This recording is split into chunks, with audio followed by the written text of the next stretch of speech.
করে দাঁড়িয়ে থাক, নইলে ধড়াম করে তোর মাথা উড়িয়ে দেব। রাস্তায় সঙ্গে সেজে ইয়ার্কি করা হচ্ছিল শুনি। আমি কি করব মামা, আমায় তো ডাকাতে ধরেছিল।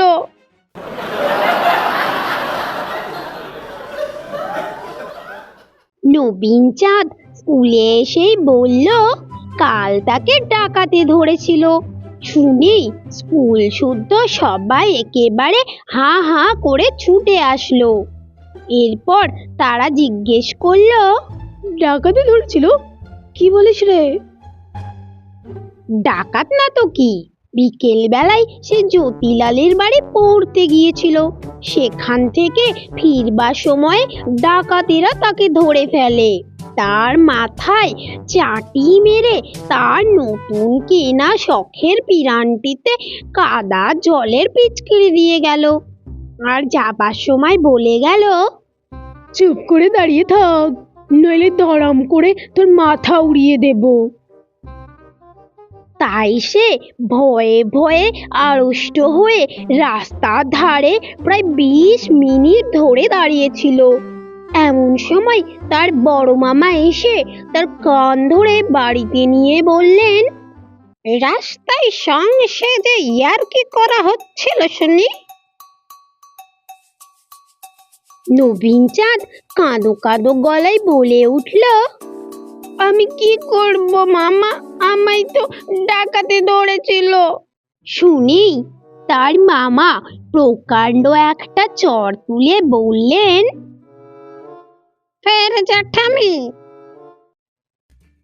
নবীন চাঁদ দেখলো মামার সঙ্গে তর্ক করাই বৃথা, কারণ সত্যি সত্যি তাকে যে ডাকাতে ধরেছিল এ কথা তার বাড়ির কাউকেই বিশ্বাস করানো শক্ত ব্যাপার। সুতরাং তার মনের দুঃখ এতক্ষণ মনের মধ্যেই চাপা ছিল। স্কুলে এসে আমাদের কাছে বসতে না বসতেই সে দুঃখ একেবারে উথলিয়ে উঠল। যা হোক, স্কুলে এসে তার দুঃখ বোধহয় অনেকটা দূর হতে পেরেছিল, কারণ স্কুলের অত্যন্ত অর্ধেক ছেলে তার কথা শুনবার জন্য একেবারে ব্যস্ত হয়ে ঝুঁকে পড়েছিল এবং তার ঘামাচি, ফুসকুড়ি আর চুলকানির দাগটি পর্যন্ত তারা আগ্রহ করে ডাকাতির সুস্পষ্ট প্রমাণ বলে স্বীকার করে নিয়েছিল। কয়েকজন যারা তার কনুইয়ের আঁচড়টাকে পূর্ণ বলে সন্দেহ করছিল, তারাও বলল যে হাতের কাছে যে ছড়ে গেছে সেটা একেবারে টাটকা নতুন। কিন্তু তার পায়ের গোড়ালিতে যে ঘায়ের মতো ক্ষত ছিল সেটাকে দেখে কেষ্টা বলল, ধুর, ওটা তো জুতোর ফোসকা। তখন নবীন চাঁদ ভয়ানক চোটে বলল, যাও, তোমাদের কাছে আর কিচ্ছু বলবো না।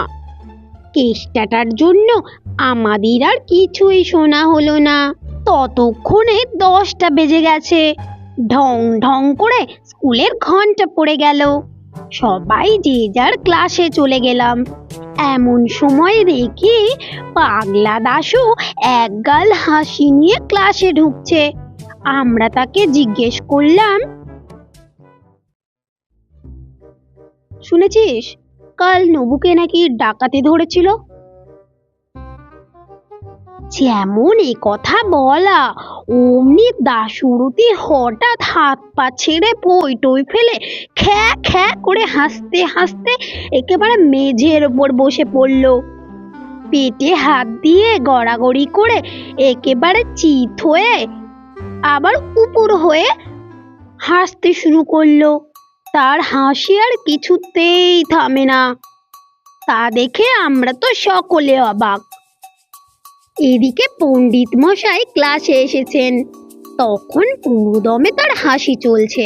সবাই ভাবলো ছড়াটা কেঁপে গেল নাকি।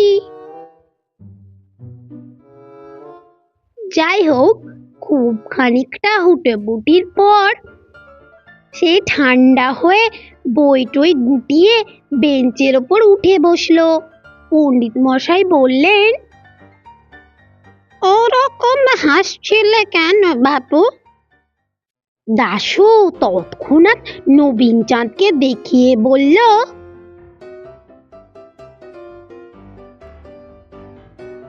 ওই তো ওকে দেখে।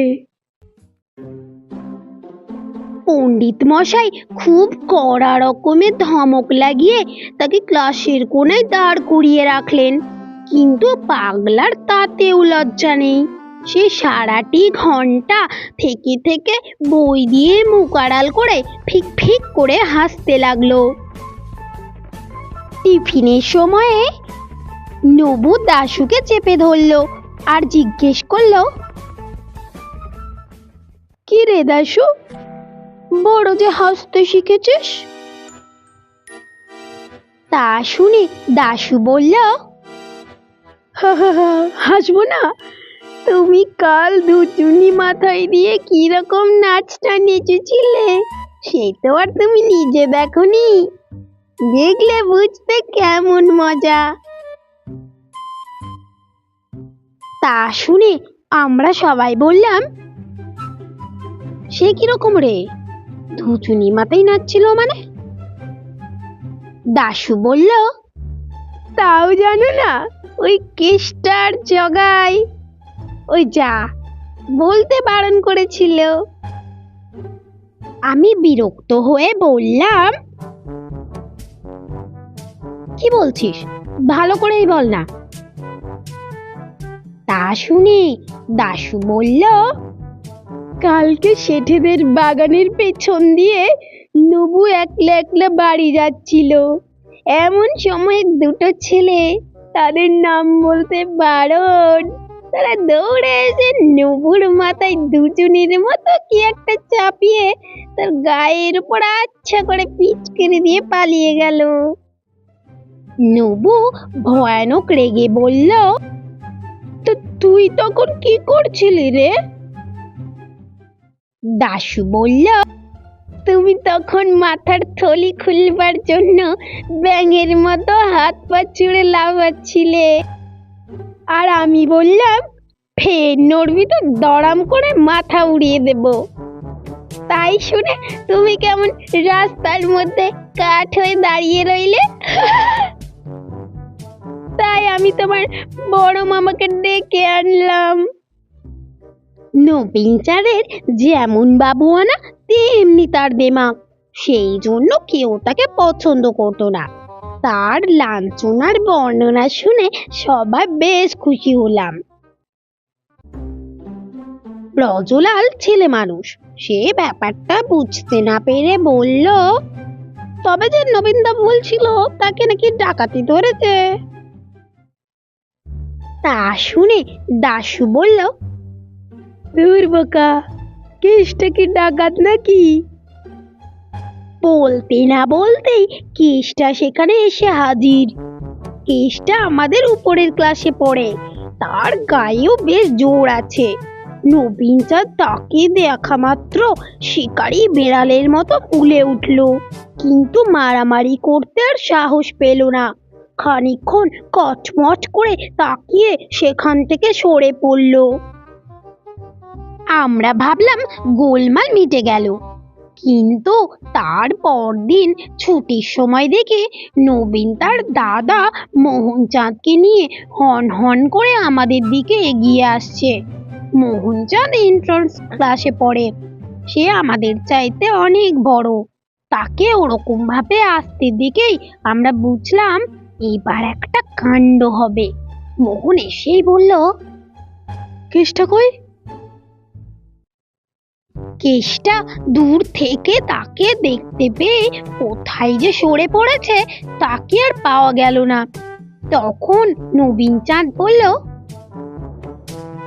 ওই দাশুটা সব জানে, ওকে জিজ্ঞাসা করো দাদা, ওই হচ্ছে এর পেছনে রয়েছে। মোহন বলল, কি হে ছোকরা, তুমি সব জানো নাকি? দাশু বলল, না, সবার জানবো কোত্থেকে, এই তো সবে 4 ক্লাসে পড়ি, একটু ইংরেজি জানি, ভূগোল, বাংলা, জিওমেট্রিও জানি। মোহনচাঁদ ধমক দিয়ে বলল, সেদিন নবুকে যে কারা সব ঠেঙিয়েছিল, তুমি তার কিছু জানো না?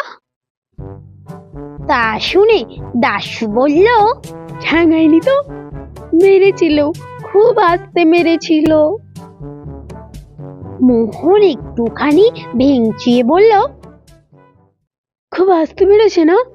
কতখানি আস্তে শুনি তো। দাশু বলল, সে কিছুই না, ওরম মারলে একটুও লাগে না। মোহন আবার ব্যঙ্গ করে বলল, তাই নাকি? কিরকম মারলে লাগে? দাশু খানিকটা মাথা চুলকিয়ে তারপর বললে, ওই সেবার হেডমাস্টার মশাই তোমায় যেমন পেট মেরেছিলেন, সেই রকম। এই কথাই মোহন ভয়ানক চোটে দাশুর কান মলে দিয়ে চিৎকার করে বলল, দেখ বেয়াদব, ফের জেঠামি করবি তো চাপকিয়ে লাল করে দেব। তুই সেখানে ছিলি কিনা, আর কি রকম কি মেরেছিল সব খুলে বলবি কিনা বল। জানোই তো দাশুর মেজাজ কেমন পাগলাটে গোছের। সে একটুখানি কানে হাত বুলিয়ে তারপর মোহনচাঁদকে ভীষণভাবে আক্রমণ করে বসলো। কিল ঘুষি চড় আঁচড় কামড় সে এমনি চটপট চালিয়ে গেল যে আমরা সবাই হাঁ করে তাকিয়ে রইলাম। মোহন বোধহয় স্বপ্নেও ভাবেনি যে 4th ক্লাসের একটা রোগা ছেলে তাকে অমন ভাবে তেড়ে আসতে সাহস পাবে। তাই সে একেবারে থতমত খেয়ে কেমন জানি লড়তেই পারল না। দাশু তাকে 5 সেকেন্ডের মধ্যে মাটিতে চিৎপাত করে ফেলে হাঁপাতে হাঁপাতে বলল, হিরছা তো ঢের আসতে মেরেছিল। এন্ট্রান্স ক্লাসের কয়েকটি ছেলে সেখানে দাঁড়িয়েছিল। তারা যদি মোহনকে সামলে না ফেলতো তাহলে সেদিন দাশুর হাত থেকে তাকে বাঁচানোই মুশকিল হতো। পরে একদিন কেষ্টাকে জিজ্ঞেস করা হয়েছিল, হ্যাঁ রে, নবুকে সেদিন তোরা অমন করলি কেন? কেষ্টা বলল,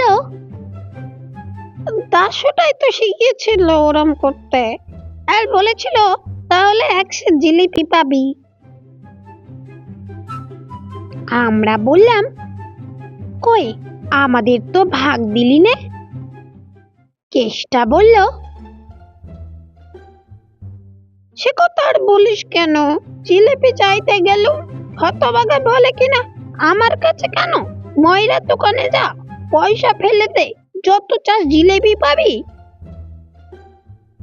আচ্ছা, দাশু কি সত্যি সত্যি পাগল, না কেবল অভিনয় করে?